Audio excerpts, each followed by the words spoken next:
Hello everybody, this is Alex from Hardcoring Guys, bringing my guide for God of War 2 on Titan difficulty. Today we're doing part 16, the Phoenix Chamber. And if I'm not mistaken, I think this one does not contain the Kraken boss fight. That's going to be in the next episode. And the next episode is going to be also containing the first two fates.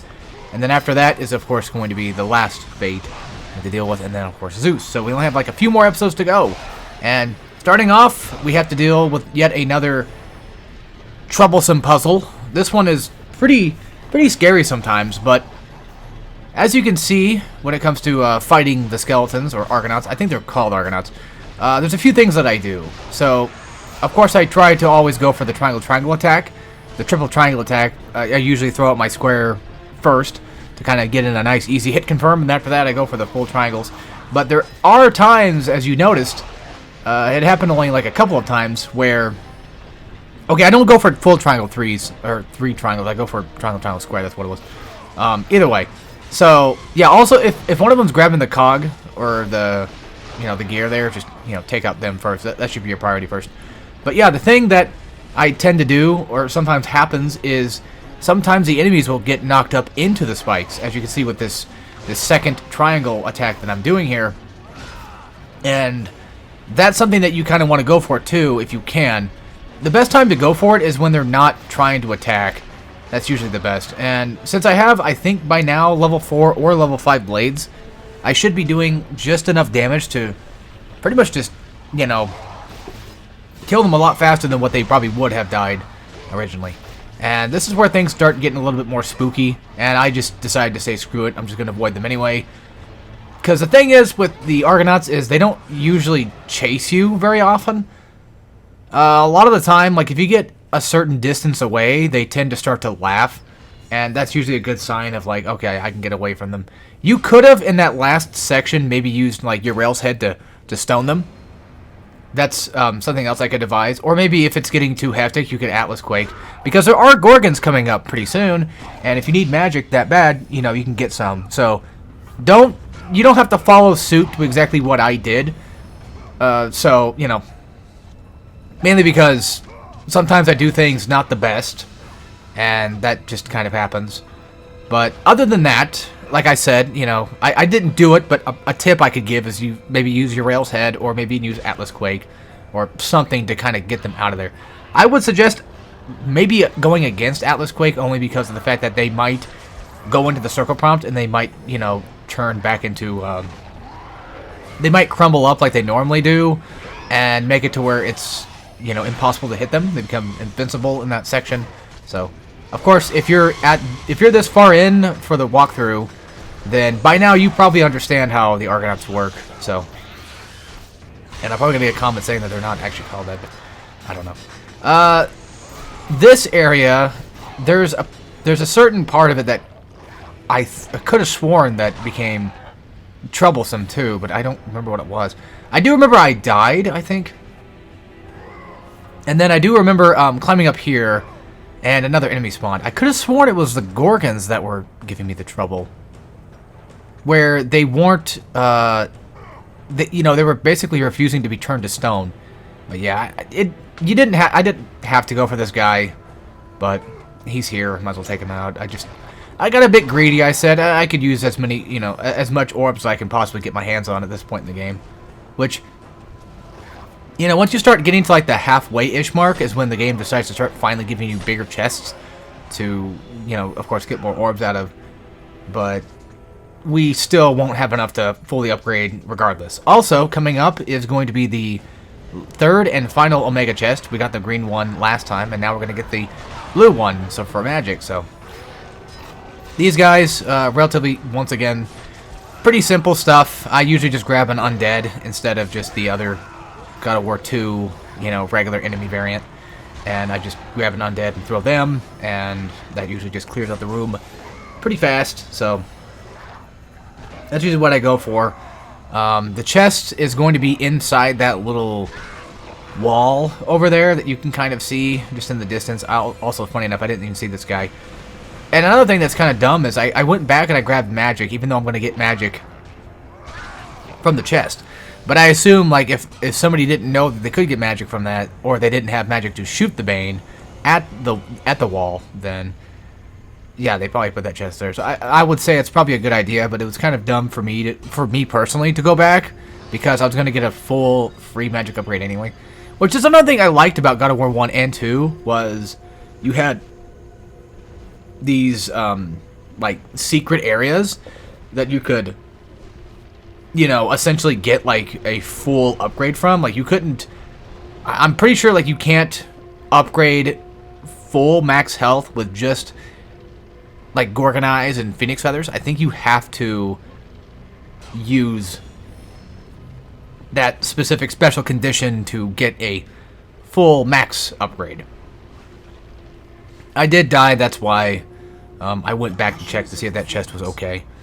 Also, I am very thirsty right now for some reason, so I might pause every once in a while in commentary to maybe possibly take a sip of something, but sip at my Coke.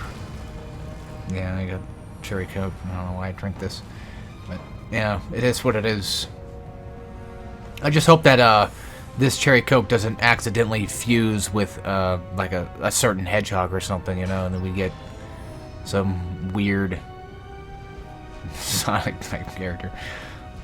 Yeah, so I kind of cheaped this part out, and I kind of want to talk about it real fast just to get an idea what's possibly going on. As you can see, the other guy is not... He spawned in. He's just not coming out to this room. And I think it's because once you go through a certain threshold, if you walk to this doorway, that's when I think he starts to decide to... Or that's when he notices that you're there, and he'll start to attack you. So if you don't want him to come out and get you, then just don't try to go near that doorway. And just try to stay near the edge and fight off the skeletons. And you should be fine from there. So... Next up, of course, is a puzzle, and one of the other puzzles that I kind of just get tired of doing, only because you just have to, like, go back and forth. And then I did miss a couple of chests, not these one particularly, but the ones that are inside the fire area. And yeah, also, I just always... The reason why I hit that guy in the first place was just to kind of, like, stun him. My idea was to essentially keep them back there so the spikes will kill them. I do that pretty much every time, so...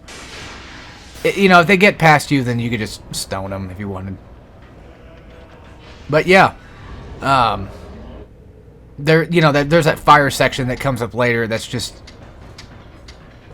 annoying to deal with.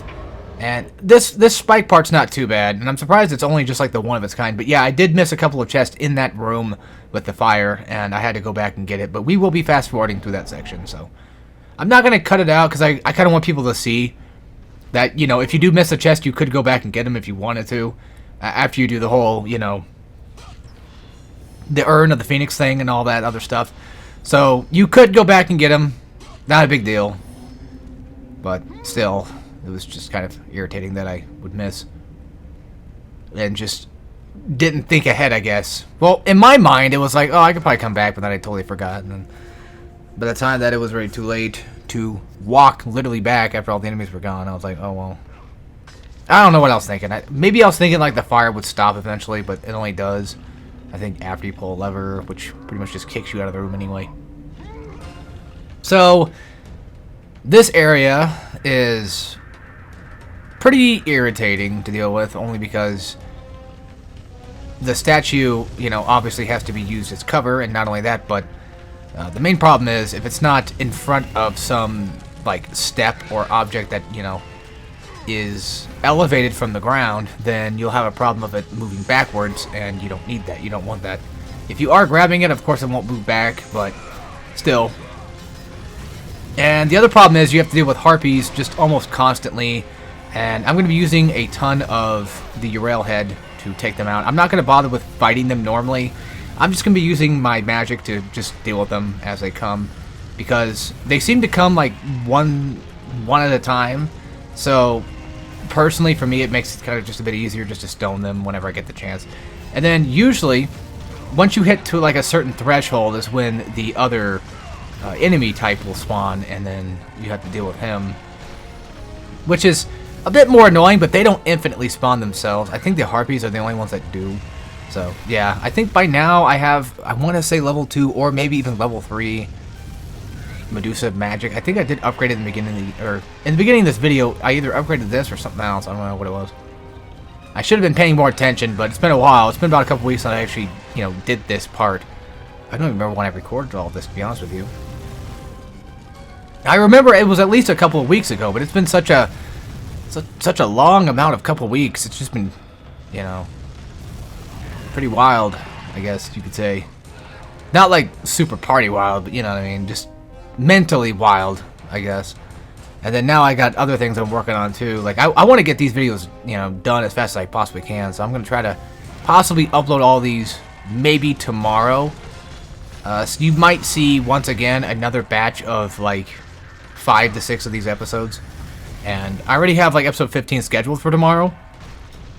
Tomorrow being February 16th, for those that are curious. Oh, also, this is a part that I ended up actually accidentally screwing up, not realizing what I was doing wrong. I'm like, why is the door like closing so fast? And it took me a good couple of minutes to remember what the problem was. So, yeah, forgive me for this. I totally forgot how to do this section exactly. Also, is that a statue of Icarus? I can't tell. Oh yeah, I got close there, but that's not the appropriate way of doing it, technically speaking. So, like an idiot, I remembered, I'm like, oh yeah, that's right, you're supposed to have the door be opened and then you grapple, because that's the thing that will come down much faster and you could actually get through it faster. So yeah, that was not very smart. But once you take, you know, the urn and you kind of like move it off the button, I think the gate closes. Well, actually, no, the gate closes because of the fire. That's what it is. Yeah, it's because of the fire moving it back. So I didn't have any time to actually go bother with it. I just took the other opportunity to go back and do it whenever the fire was just not there. So next up, we have to fight, once again, the Minotaurs. Luckily, they're not too bad in this section. You know, I use Rage like I figured I was. And essentially, I'm trying to focus on mainly just wearing these guys down. The Argonauts themselves are not too much of a big threat. If you wanted to, you could take them out, you know, as first priority, but really what I just try to focus on is just mostly just getting, you know, my rage going and trying to do as much damage to the Minotaurs as I possibly can. And if you have magic on hand, if you happen to have magic on hand, then you can always Atlas Quake at this section to maybe kind of, you know, help with some of that problem that these guys give you. Luckily, the Minotaurs themselves don't lose out on their circle prompt, so I can take them out as I see freely, which is nice. And if you don't have rage, then you can always focus on the Argonauts first, and then see if you can try to build up rage that way. Oh yeah, I forgot another one spawns.